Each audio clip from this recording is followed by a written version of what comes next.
What's the millennial question? Apparently, millennials as a generation, which is a group of people who were born approximately 1984 and after,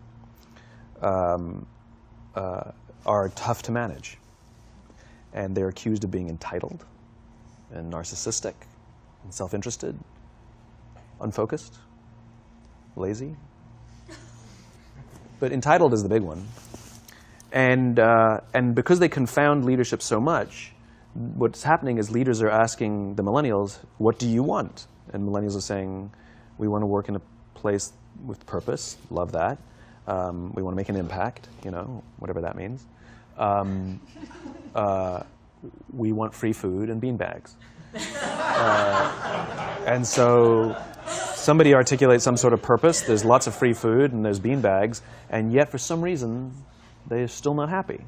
And that's because they're missing, there's a missing piece. What I've learned is that I can break it down into 4 pieces, right? There are four things, 4 characteristics. One is parenting, the other one is technology, the third is impatience, and the fourth is environment. The generation that we call the millennials, too many of them grew up subject to, not my words, failed parenting strategies, you know? Where, for example, they were told that they were special all the time. They were told that they could have anything they want in life, just because they want it, right? They were told, some of them got into honors classes, not because they deserved it, but because their parents complained. And some of them got A's, not because they earned them, but because the teachers didn't want to deal with the parents. Some kids got participation medals. You got a medal for coming in last, right? Which the science we know is pretty clear, which is it devalues the medal and the reward for those who actually work hard. And that actually makes the person who comes in last feel embarrassed because they know they didn't deserve it, so it actually makes them feel worse, right? So you take this group of people, and they graduate school, and they get a job, and they're thrust into the real world, and in an instant, they find out they're not special, their moms can't get them a promotion, that you get nothing for coming in last, and by the way, you can't just have it because you want it, right? And in an instant, their entire self-image is shattered. And so you have an entire generation that's growing up with lower self-esteem than previous generations.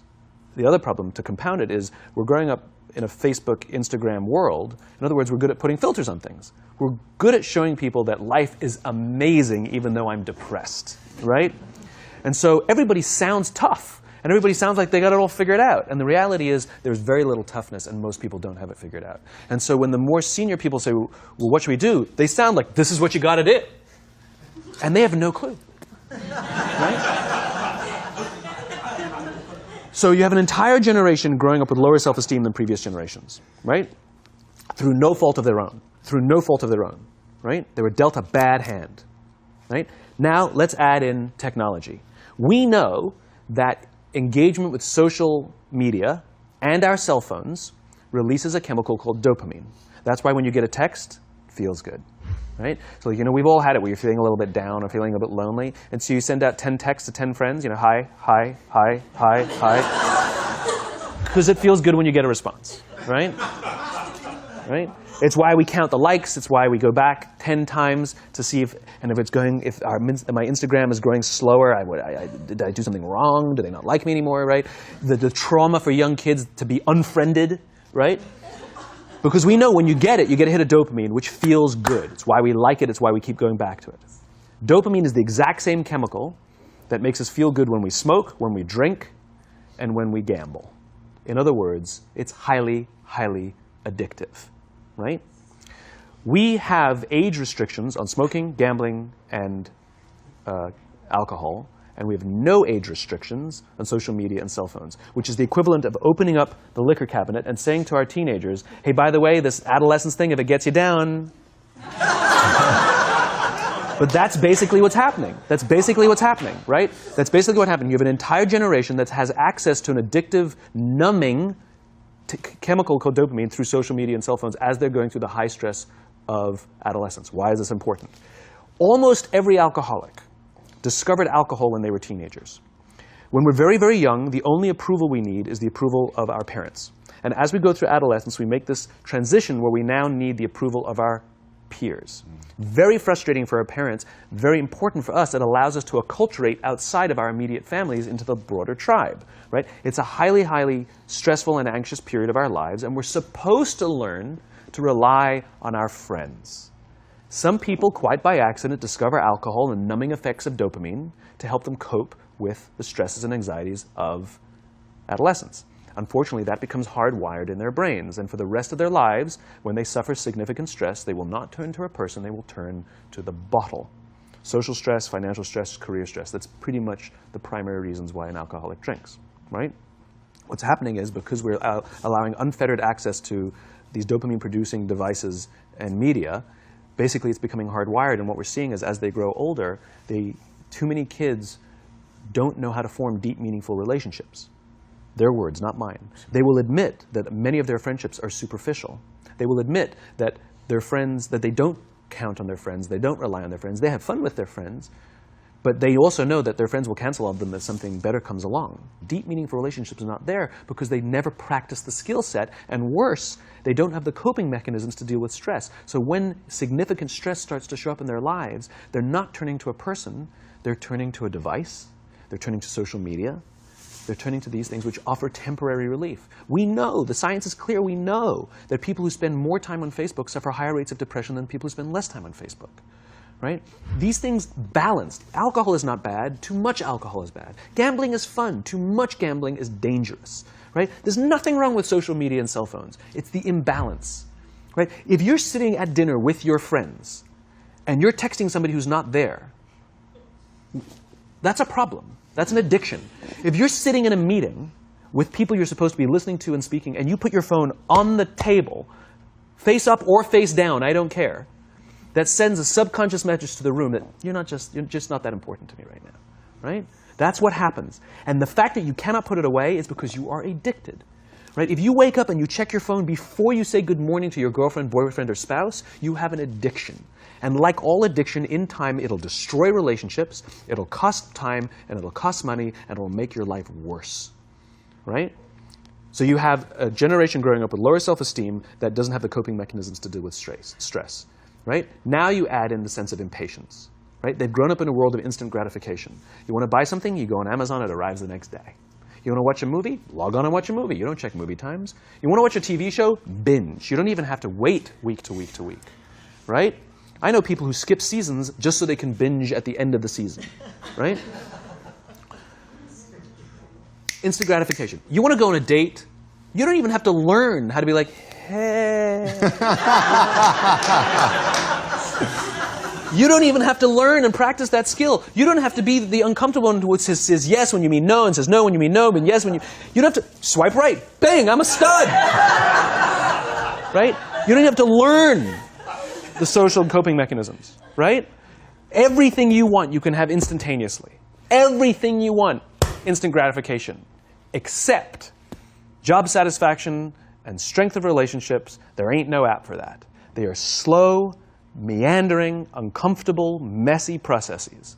And so I keep meeting these wonderful, fantastic, idealistic, hardworking, smart kids. They've just graduated school. They're in their entry-level job. I sit down with them and I go, how's it going? They go, I think I'm going to quit. I'm like, why? They're like, I'm not making an impact. I'm like, you've been here 8 months. You know? It's as if they're standing at the foot of a mountain, and they have this abstract concept called impact that they want to have in the world, which is the summit. What they don't see is the mountain. I don't care if you go up the mountain quickly or slowly, but there's still a mountain. And so what this young generation needs to learn is patience. That some things that really, really matter, like love, or job fulfillment, joy, love of life, self-confidence, a skill set, any of these things, all of these things take time. Sometimes you can expedite pieces of it, but the overall journey is arduous and long and difficult. And if you don't ask for help and learn that skill set, you will fall off the mountain, or you will, the worst case scenario, and we're already seeing it, the worst case scenario is we're seeing an increase in suicide rates, we're seeing an increase in this generation, we're seeing an increase in accidental deaths due to drug overdoses, we're seeing more and more kids drop out of school or take leaves of absence due to depression. Unheard of. These are all, this is really bad. The best case scenario, those are all bad cases, right? The best case scenario is you'll have an entire population growing up and going through life and just never really finding joy. They'll never really find deep fulfillment in work or in life. They'll just waft through life and it'll be just, it's fine. How's your job? It's fine. It's the same as yesterday. How's your relationship? It's fine. Like that's the best case scenario. Which leads me to the fourth point, which is environment. Which is we're taking this amazing group of young, fantastic kids who are just dealt a bad hand. It's no fault of their own. And we put them in corporate environments that care more about the numbers than they do about the kids. They care more about the short-term gains than the long-term life of this young human being.